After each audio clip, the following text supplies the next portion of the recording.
This podcast is a quest for well-being, a quest for a meaningful life through the exploration of fundamental truth. Enlightening ideas, insights on physical, mental, and spiritual health. The inspiration is love. The aspiration is to awaken new ways of thinking that can lead us to a new way of being well. Welcome to Body, Mind, and Soul Healing Conversations.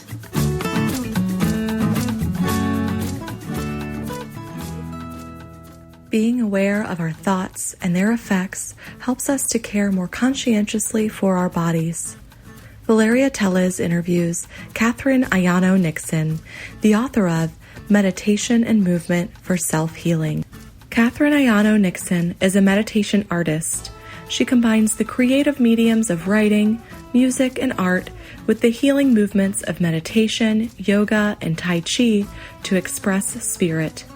She creates and teaches in the Lowertown Arts District of St. Paul, Minnesota.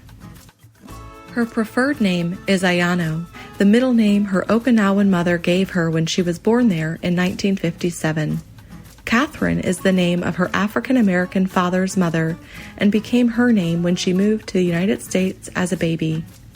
Ayano and her brother and two sisters traveled and lived in Japan and Germany with their military parents. Her family finally settled in New Mexico. In 1981, Ayano, who was called Kathy at the time, moved to Minnesota to attend University of Minnesota Law School after receiving her Bachelor of Fine Arts from New Mexico State University.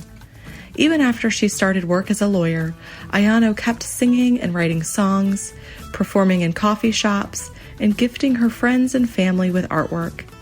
In 1988, she started studying Tai Chi with local master Douglas William Bose, who had studied with T.T. Yang, a master of the Yang style lineage. Ayano became deeply absorbed in the world of Tai Chi and began to expand her spiritual focus from Christianity to Taoism, which she was drawn to for its mysticism and a familiarity that came out of her Asian background. As her inner life developed, her outer life changed. Initially drawn to write stories inspired by the I Ching, an ancient Chinese oracle also called the Book of Changes, she wandered out of the practice of family law and eventually into public school teaching. After Master Bose died, Ayano continued to teach Tai Chi to various communities in the Twin Cities. In her work for People Incorporated, Ayano found it particularly challenging to engage people to take an interest in caring for themselves through healing movement. Of course, many people preferred chair massage, a more passive healing therapy. But movement requires people to be fully present and in their bodies. Feeling your body working with your mind, there is no avoiding what is there. Meet Ayano at ayanoart.com. Here is the interview with Catherine Ayano Nixon. In your own words, who is Catherine Ayano Nixon? Catherine Ayano Nixon is an artist and a spirit being, human, having a human experience and always moving towards spirit again, so returning to spirit. But I'm an artist. And I like to create. How did you discover or uncover that divine or that spiritual component in you? Well, I feel like I've always had it, a sense of it. But I remember my grandmother, my father's mother, in particular, kind of leading me to spirit through Christianity, through the church. And just particularly Jesus Christ. So that was when I was a little girl, I want to say around 8 years old or so. And then on and off, in and out. But when I was studying Tai Chi, when I first started studying Tai Chi, then I started to develop my own idea of what spirituality is. a path of spirit. And did you move from a place of belief to a place of knowing? Would you say that? Well, I'm always moving towards a place of knowing. Yeah, right. Because there's a lot of doubt, but I've never not believed, that the universe is way beyond what I can see, and that it is a loving universe, and there is a place for me and for everyone, and then it's basically good and eternal. Speaking of doubts, you mentioned that idea, and we do have that from time to time. And I noticed that I have those doubts when it comes to the spiritual world or life after life when I come across some guests or people around me, too, family members and all, who they seem to be very much at peace and doing really well without any belief system in the spiritual world or anything beyond the body and the mind as they know. Yeah, I'm wondering why that happens, Catherine. Why do we, in my case, and that kind of affects me in a sad way, because I feel like I don't want to lose that beauty of knowing spirit. But then I do have that, and then I let it just flow. And it just happened recently. So I guess I'm asking the question to you because it's still here, the doubt. And talk to me for a moment about that. Well, for me, like more recently, my father passed away in December, and I really wanted him to reach back into what I know that he knows, that, God is with him. And, I know that he was raised a Christian, but, we never really just spoke about it in words, like precise language. And so that kind of made me doubt too, because here this most important person is leaving the world and he's not, he's not saying, but, in the end, I did really feel like he had some sort of connection with spirit. And I knew in my heart that he was okay. And, he was good with God. But I feel kind of sad that there are people like that. It seems to be kind of a trend with people knowing so much and even knowing so much about spirituality that they feel like they know so much that they can just kind of like God is just like a childish thing, a magical thinking idea. And, at the very most, you're going to just be nothing and very happy to be nothing. And I suppose I could be happy, being nothing, but I just don't think it is nothing. Right. Personally. Right. If you could be happy being nothing, then it's not nothing.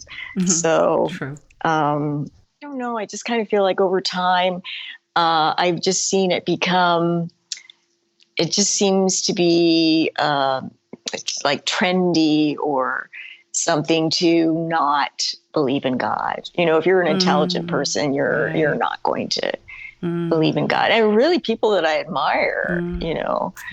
So, yeah. That's a good point. Yeah, they are actually, those are the people that I come across. Yeah, they are highly intelligent, high achievers, and they're always analyzing everything. So they use a lot of the left brain.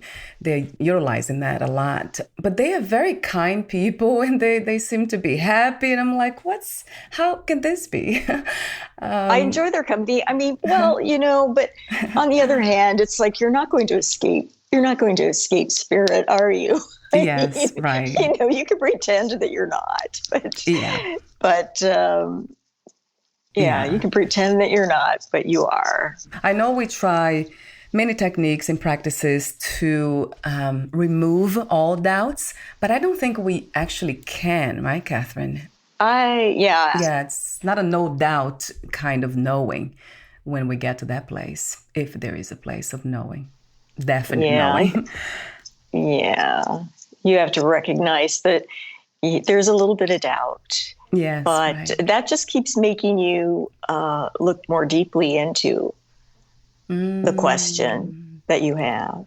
Yeah, and that's what I do. Yeah. The movements of the thoughts and feelings, I just observe them and see what they are trying to take me. And from what I see, it's a release, a cleansing kind of a thing that's happening. It might be old beliefs being washed, being just moving from one space to another within the body, mind. There's something happening every time I have those thoughts. I call them doubt. It's called letting go. Yeah, letting go, right, of something that I don't yet understand what it is. But what an interesting, fascinating experience to be here in a human body, isn't it? It is. And when you said letting go, that made me think about relaxing. Yeah. And when I started learning Tai Chi, in some of my reading and my teachers would always be emphasizing relaxing. Well, that was many years ago. Well, nowadays it's like relaxing is a bad word. Right. so, True. so relaxing. Well, that's Yeah. like being lazy or something. But really your muscles are so tense. If you really try to give yourself a chance to relax, there's so much releasing going on. And if you can be relaxed when you're supposed to be working really hard, I think that's the goal. It's not to just sit around on the couch and relax, Right. but just to feel that release even while you're working. How do you define mental health, Catherine? Oh, yeah, that's a big one. Mental health.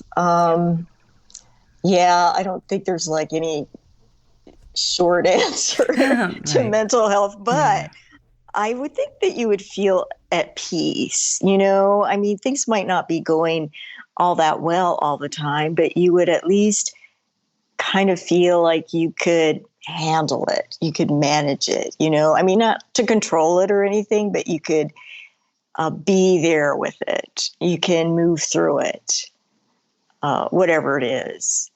I think that would be mental health and a self-acceptance too, because, how we're always criticizing ourselves. There's always something wrong. And if we could just accept ourselves, I think that's like the first step. Yeah, I agree. I love your answer. Yeah, I love your answer. So it's that space of letting reality, letting life be, just being life itself and let it flow, not trying to control, manipulate, or hold on to anything, which is a practice, isn't it, Catherine? It might be a practice for our entire lives. Oh, I know. The more you practice, I mean, it's not harder. It's just more interesting. Yes, it does become more interesting, no doubt about it. And my next warm-up question is, what are some of the greatest misconceptions you have come across about mental illness?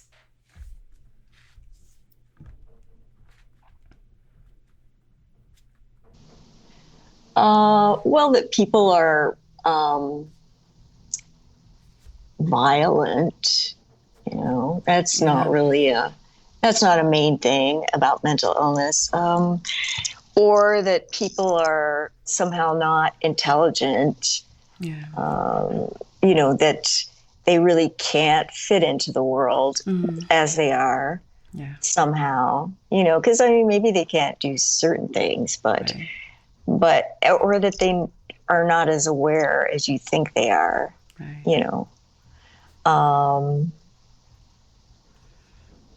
Yeah, that there's a fine line between like everybody's got a little bit of mental illness somewhere. So it's not so extremely different. When you say about when we judge other people, or I know that some people, they do need help when it comes to mental health, that they need intervention and all medical and all, there are those cases. But for most part, they are just different. I think we are very good at judging what is different not in a pleasant way. Or it's a matter of degree. Like we get anxious and some people get anxious a lot, a lot anxious, and a lot of the time. So, yeah. In your book, you say being aware of our thoughts and their effects helps us to care more conscientiously for our bodies. So true. I believe this 100%. And then thoughts, that's another mystery to me that I often ask the question, not to everyone, but I'll ask you. So, what is your understanding of thoughts? What are they? Well, on a really basic level, they would be like the words that you say in your mind, the conversations that you have in your head. Yeah, that's what I would say mostly, thinking. And then if they're words that you say in your head, then there are already judgments, because they're things that you made. They're things that you made. And I don't know a lot about physics or quantum physics, but everything takes up some kind of space. It is created somehow. If it's in your mind, then it is in your body too.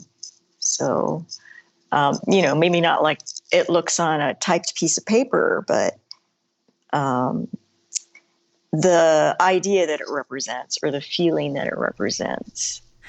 Another idea that we often have is that when we become meditators, or when we get very good at meditation, we no longer have thoughts, or no longer have bad thoughts, or the ones that will get in the way. Is that another misunderstanding? Oh, I would say that is a misunderstanding because, it's not. You're not going to, because it's not just, it's kind of a body thing to just kind of run words through your head. It's a little brain function. It's just that you won't be paying attention to it so much. And it'll be very quiet sometimes if you're, meditating a lot. You want to be able to, it is really good to not think constantly, to give your body, your mind a little space to just be open to ideas. And then as far as good thoughts go, well, you don't really know what thoughts are good or not. So if you're meditating, you're really practicing to be open, and, maybe you'll get some thought that you think is really bad, but you don't really know. And it doesn't mean that you have to act on it or anything too. So it just might be something that, spirit is telling you in a different way, shock you into thinking a different way. How did you discover Tai Chi and meditation, Catherine? I discovered Tai Chi. I just wanted to learn a little bit of self-defense, actually.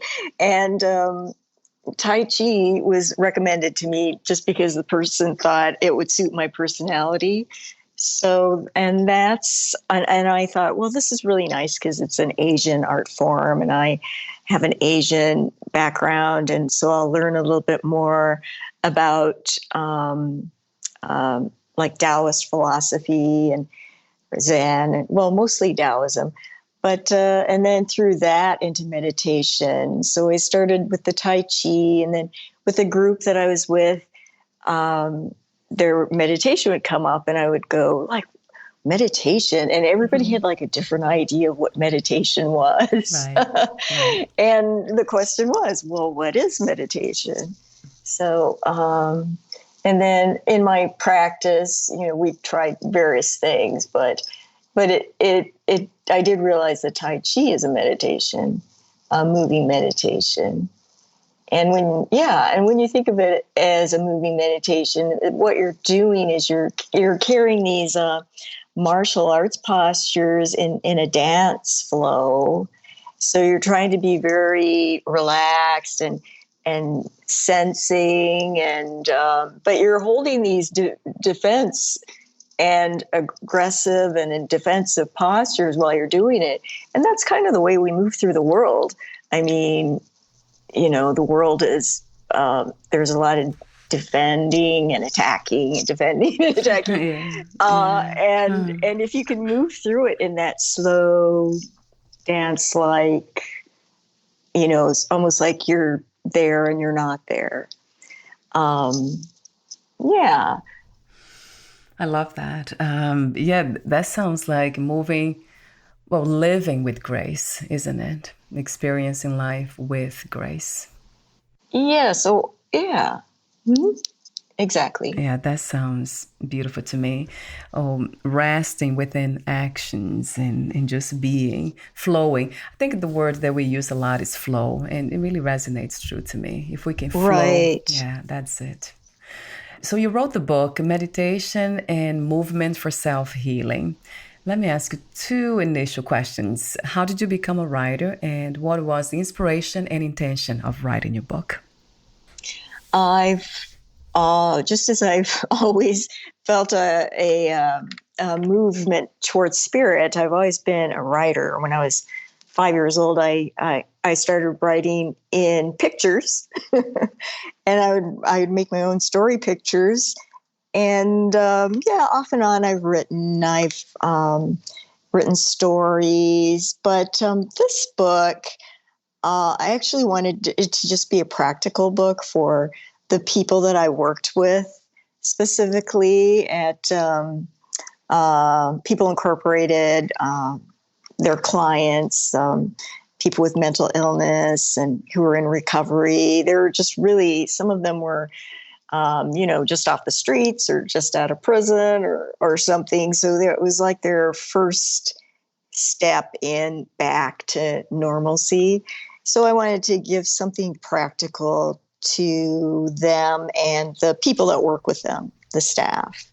Right.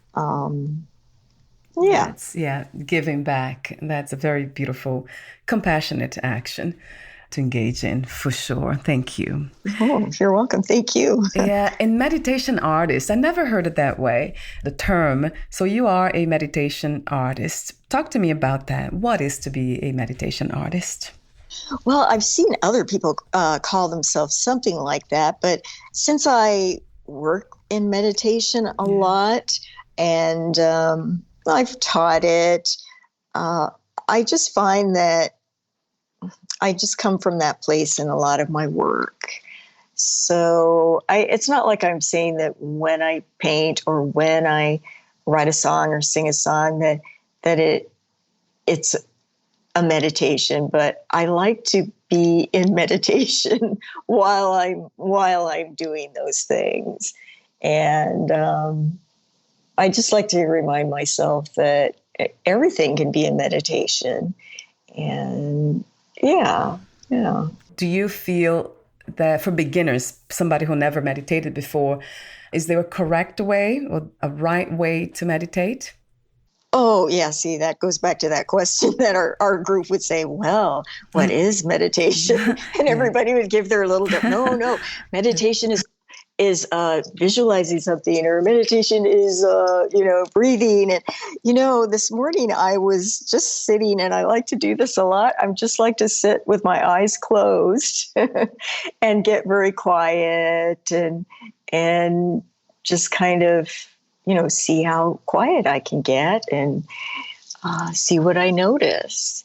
And so I don't think that there's and I think people are meditating if they're lucky enough to do something that they love so much that they don't even notice the time going by, So, I mean, that's kind of like a form of meditation, because you're being fully present as yourself.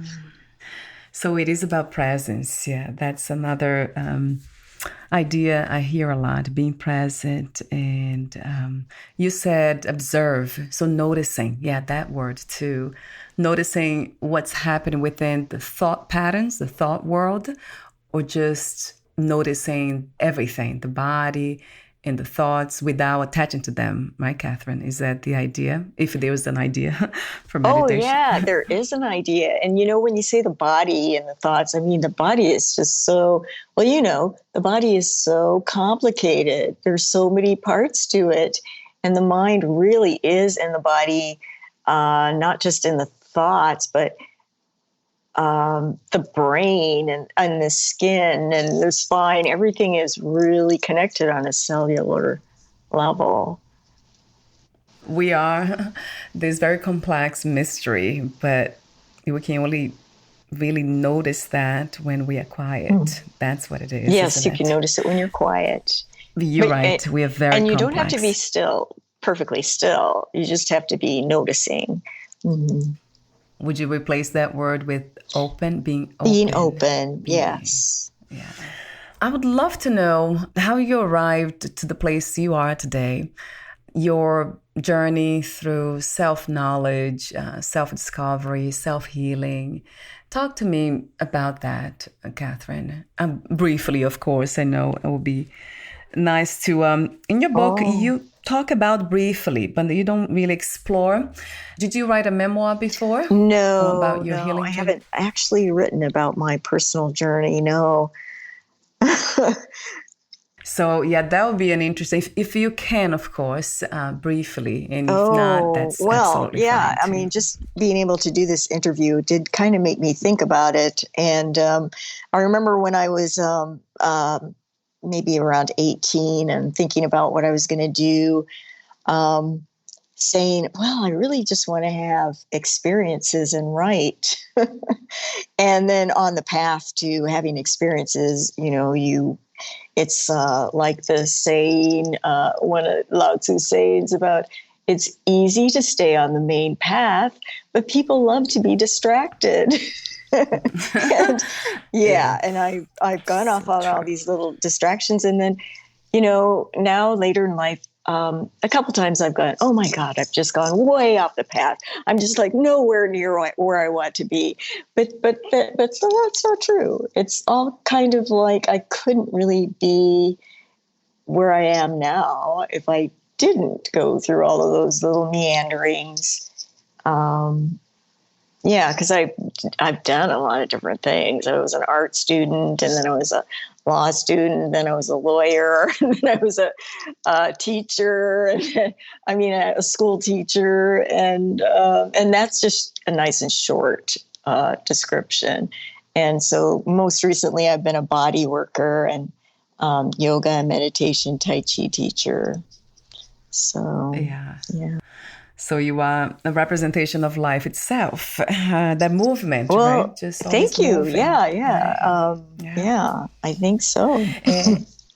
Absolutely. Yeah, we are life itself. That's interesting how we think we are not sometimes. Mm-hmm. The same way we think about nature, that we're separate from nature, but we are nature too. Mm-hmm. Everything's connected. You say the meditative movement, forgiveness, that is, you have in your book, you have some exercise, lots of them. And you say, if we can move with awareness and purpose, we can treat our bodies like the temples to our true selves that they are. So true. To me, resonates true to me. So what is forgiveness, and how do we come to understand this practice as a practice? I did have that misunderstanding before about forgiveness being a moment in time. Okay, I forgive, and then that's it. But it didn't happen. So for you, can you tell me some examples about forgiveness that you went through, and how was the process, and how can we do that? And talk to me about also the exercise you have, the meditative movement, forgiveness, in your book. Well, I'm going to say that forgiveness is not easy. And I don't think that I've ever really done it, what you would say, correctly or spot on. I think, you just have to keep doing it again. You think you might have forgiven someone, and then, wow, it comes up again. And then you're just going to have to try it again, like Jesus says, when you're, turning the cheek. But it doesn't mean that you accept abuse over and over again. And it doesn't mean that you excuse the behavior, because the forgiveness, and people do all sorts of studies about forgiveness, write all sorts of books about it. I mean, this is just a small thing, but it's mostly for yourself. This is the way I'm thinking of it is, that person did something really wrong. And it's just that you don't want the anger and the resentment that comes from that action, to just live in your body and eat away at it. I agree. Yeah. 1,000,000,000%. Yeah. Mm-hmm. And I wonder why so many of us have this habit, or why do we do that? Why do we hold on to negative thoughts and resentment? Oh, don't you think it's like part of the self-defense mechanism? You just want to make sure that was such an awful thing that person did to you that you just want to make sure it never happens again. So you kind of like put it on a pedestal. Put it on a pedestal and make sure that you can always see it. Always remember it. So it is fear. Yeah. Basically fear. Yeah, it's coming. Yeah, that is another sad thing to notice, isn't it? Within ourselves and others around us. And I wonder what to do too. Sometimes I want to kind of help in a way some people around me who are still holding on to resentment. Can that be thought? Would you say forgiveness can be thought? Oh, can you think forgiveness? How can we teach forgiveness to others? Well, all the best teaching comes from, what you do for yourself. So if I'm having a really hard time, I just pray. That helps me a lot. I ask for help, help from the universe, the ancestors, Jesus, saints. I ask the Holy Spirit, I ask for help, to forgive. But for other people, you can pray for them too, but, mostly you have to do it by example and not affected example. Like I'm trying to show you something, but, it's hard enough just to do it yourself. I mean, I think it. That's so, it's hard enough to do ourselves. No, it's hard enough to. I think in the Course of Miracles, there's some place where it says that, if you can truly forgive, you've learned all you need to learn in this world. I think that's probably the hardest thing to do, and it's letting go, though. Valeria. Yeah. Isn't it funny? It goes back to that, relaxation, that word that you use. I love it. Movement, just moving with grace, with flow, letting go, surrender. Yeah, that is the hardest lesson to learn for all of us, isn't it? At different levels. We are at different levels, and it's beautiful when we are able to understand and have compassion for those who can't do that yet, cannot release, cannot let go. But we can let go of the idea even that others should let go. I wish they would, but you can't make them. No. Like you said, I love that. Beautifully said. It's example. We have to do it ourselves, and it's hard enough. Yeah. So, and we do have to treat others as we would like to be treated. Yeah. And I don't want somebody to tell me to forgive someone if I want to hold on to my anger. So yeah, so you kind of have to be gentle and compassionate with people. I hear a lot about some people not being ready, and that makes sense, doesn't it? Oh, they are not ready to let go. They are not ready to learn certain lessons, and that makes sense to me. And it's kind of frustrating because they might never be ready. So, I mean, not as far as you can see, would they be ready? And so then you have to let go again, right? Mm-hmm. Yes. Yeah. It goes back to us letting go of the idea of that other people should let go. Mm-hmm. We need to just release it all. It's a beautiful thing. When I think about even the idea of just surrender to life itself and flowing with life, it's it makes me breathe deeper just by thinking about it as, as an intellectual thing, which is a lot more than that. But even the thought, it's wonderful. In your book, you have lots of exercise connecting with the breath. That is what we need to do a lot more often. I heard this from somebody, I don't know when, but somebody said, connecting to the breath is connecting to life. And it's true. And I love how we have all these exercising breath awareness, and we have so many of them to get us to that place of connecting with life again. And there's another topic that you sent it to me specifically. It is the aspirations meditation. Oh, yes. Yeah, talk to me about that, Catherine. Oh, well, I think about that because for me, this life journey is about getting to know who I really am. And it seems like a simple thing that you would know who you really are. And of course, and a lot of people, especially, really maybe successful or, intelligent people would just say, oh, well, I don't know who I am, but I don't know. I've gone from this place, and partly because I can do a lot of things. I like to do a lot of things. So I move here and move there. And then, like I say, oh, I'm an artist. I'm a meditation artist. I'm a singer-songwriter. But who am I really? I think that's something that you would come to know, right? And that's different from anything that you do. Right. Or even feel. So, yeah. Wow.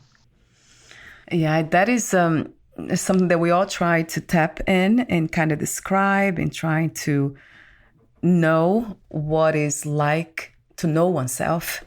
And from your perspective, do you feel that that can be measured? Personally, of course. I don't think everyone can share that, but do you know that you know yourself? Oh, can I say that I know myself? Yeah, I think I do. Yeah, because you can feel when things are not right, or you can just, you don't have to be down on yourself or anything, but you can feel when things are not right. And you can feel when things are really nice and make you happy, and you can actually make other people happy.